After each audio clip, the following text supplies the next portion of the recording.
Initialement prévu pour le mois de mars de l'année en cours, le premier congrès des aires protégées d'Afrique s'est ouvert lundi 18 juillet à Kigali, République rwandaise.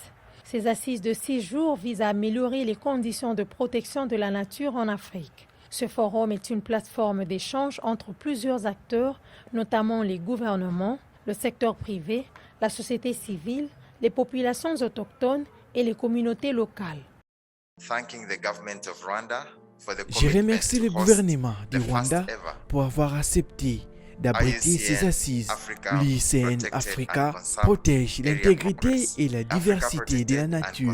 Cette protection des aires protégées est pratique, mais pas assez. Nous voulons influencer les sociétés du monde entier.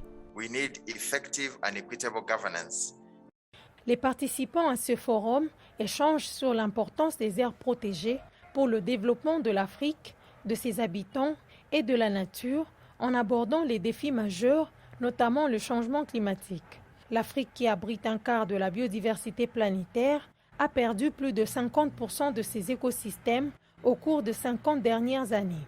Cette perte de biodiversité est causée par le changement climatique, le mode de consommation non viable, la conversion de l'utilisation des terres, l'augmentation de la population humaine, ainsi que la dégradation de la destruction de l'environnement. Comme co-organisateurs de ces forums, nous souhaitons que la conservation gagne du terrain avec succès et le leadership africain. Pour rappel, le continent africain abrite les plus grands assemblages des grands mammifères de la planète. Raison de plus pour placer la conservation parmi les priorités. Le gouvernement rwandais continue à placer la conservation parmi les priorités de son agenda, raison pour laquelle nous essayons de restaurer les parties du pays et même du continent qui ont subi la déforestation avec le concours de l'UICN.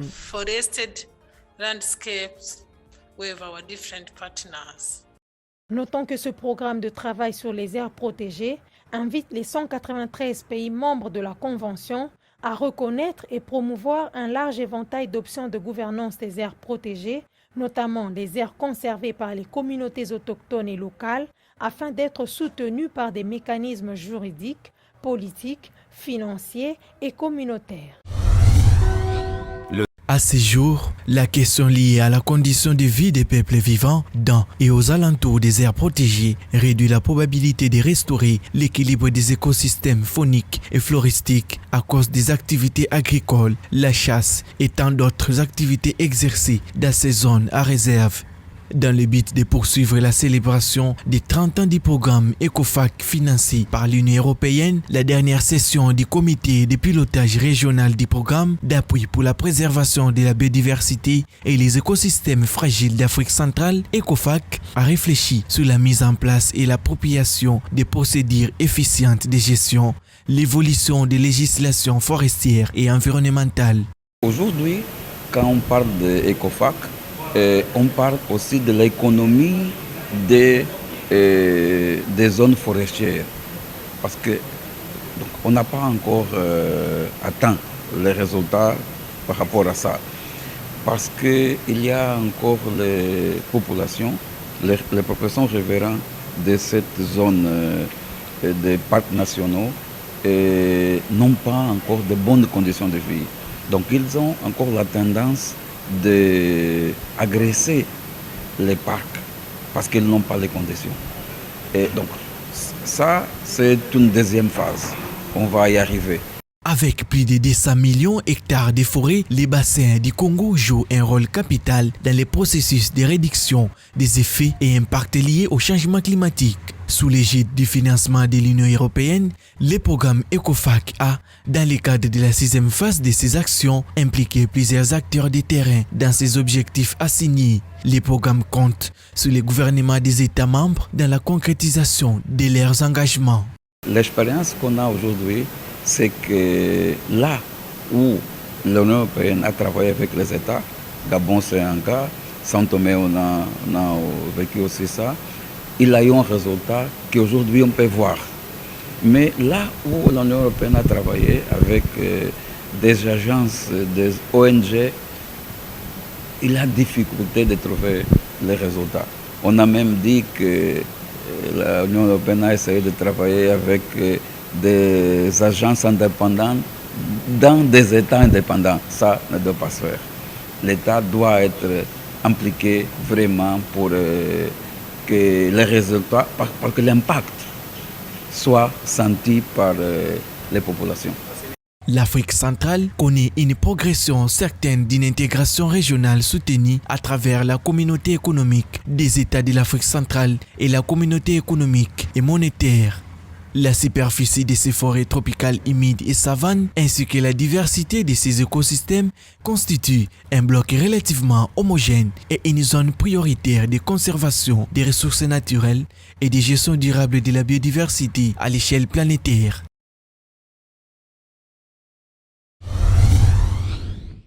Désormais, la taxe sur la délivrance des certificats d'inspection des animaux, produits biologiques et alimentaires, la taxe sur la délivrance des certificats d'inspection phytosanitaire des denrées alimentaires aux postes frontaliers figurent parmi celles abolies dans les systèmes fiscaux congolais. Cette révélation a été faite par le ministre du Commerce extérieur, Jean-Lucien Boussa, au cours d'un briefing de presse organisé le lundi 18 juillet à Kinshasa.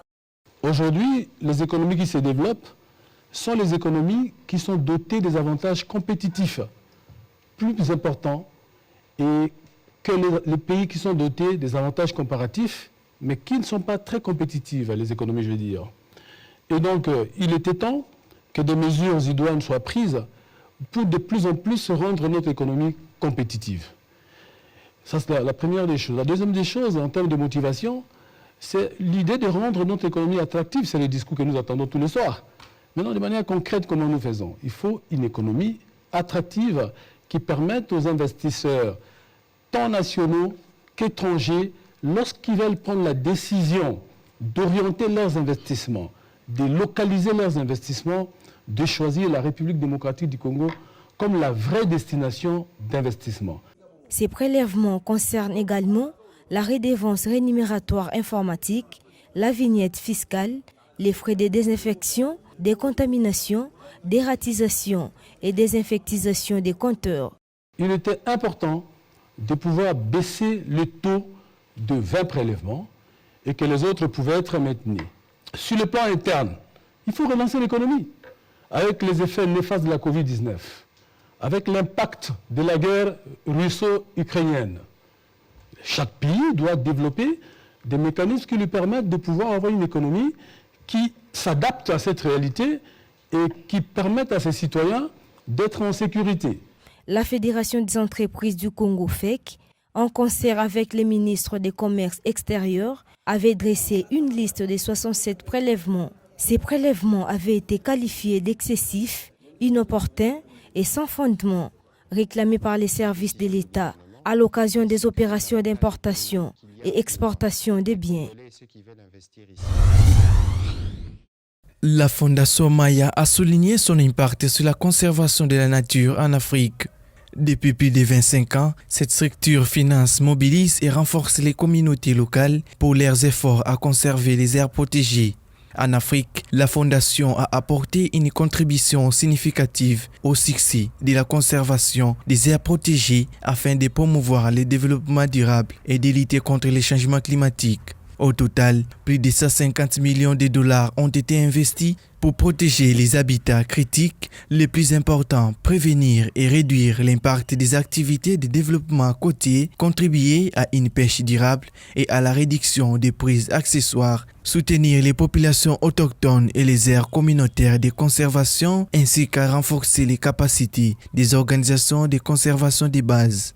On a constaté qu'il y a un manque de relève, un manque de jeunes professionnels. Donc c'est pour ça qu'on a décidé de mettre en place ce programme de leadership qui s'appelle MAVA Leaders for Nature Academy. C'est important qu'on fasse monter de plus en plus de nouvelles générations, qu'on ait de plus en plus d'acteurs qui interviennent et qu'on intéresse aussi de plus en plus les jeunes et qui voient qu'ils ont une carrière à construire dans le secteur de la conservation et qu'on va les accompagner aussi à développer cette carrière. Au fil des ans, la MAVA a non seulement investi dans la protection de la beauté sauvage de la planète, mais également contribué à la création et au développement institutionnel, organisations reconnues aujourd'hui comme les mastodontes de la conservation, dont le WWF et l'UICN. La participation de la MAVA au tout premier congrès africain des aires protégées à travers une série d'événements organisés dans son pavillon en synergie avec ses partenaires marque un tournant alors que la Fondation prépare sa fermeture prévue fin 2022. La Fondation MAVA soutient la biodiversité des aires protégées depuis plus de 25 ans. Le Congrès africain des parcs est le tout premier congrès africain qui se fait en Afrique, sur les aires protégées d'Afrique, par des Africains et pour des Africains. Alors, la Fondation MAVA a décidé de cofinancer ce congrès parce que nous pensons que c'est le moment pour les Africains d'identifier leurs priorités, d'identifier les bonnes pratiques, d'échanger entre eux et de prendre les décisions qu'il faut pour ensemble mettre en œuvre des actions sur le terrain pour mettre les aires protégées au centre des discussions sur le développement durable, sur la conservation de la biodiversité et sur la lutte contre les changements climatiques. Alors que la MAVA met fin à son financement en 2022, les dirigeants de cette fondation mettent davantage l'accent sur la nécessité pour les partenaires de trouver des sources de financement pour assurer la pérennité des actions qu'ils ont soutenues. L'heure est à la récolte du maïs au centre pilote du service national à Kanyama-Kasese, dans la province d'Iwo-Lomami en République démocratique du Congo. Sous la supervision du commandant du service national, le général Jean-Pierre Kasongo Kabwik, plus de 3500 jeunes bâtisseurs de la nation et anciens bandits des grands chemins communément appelés Colonna s'attellent à la moisson sur plusieurs milliers d'hectares. Au regard de la grosse production attendue cette année, le travail s'effectue jour et nuit pour le commandant du service national. Un seul objectif justifie l'accélération du rythme de cette activité. Il faut maintenir le cap. Ville et tout, ville. Il est ma bloc côté, vous allez terminer ça. On va faire le soutien là-haut. On va faire l'ouba zaï, nani. Quand on va s'aider d'ici la fin du mois, pour terminer ma déo qui est la maladie, à l'ouba zaï. Dans le mois de juillet, on travaille à F, G, H. C'est bien, vraiment maintenir la... Depuis l'arrivée du général Jean-Pierre Kasongo Kabwik à la tête du service national en 2019, les activités ont été diversifiées suivant les orientations du président de la République, Félix-Antoine Tshisekedi. Hormis les travaux champêtres, ce jeune, autrefois désœuvré, ont le choix entre plusieurs types de formations une fois transférés sur les sites de Kanyama-Kasese, à savoir la menuiserie, la soudure ou encore la construction. Il y a lieu de rappeler que ces bâtisseurs de la nation sont devenus travailleurs à part entière. Ils perçoivent leur salaire depuis 6 mois. Ceux qui sont assidus et réguliers bénéficient même d'une prime d'encouragement.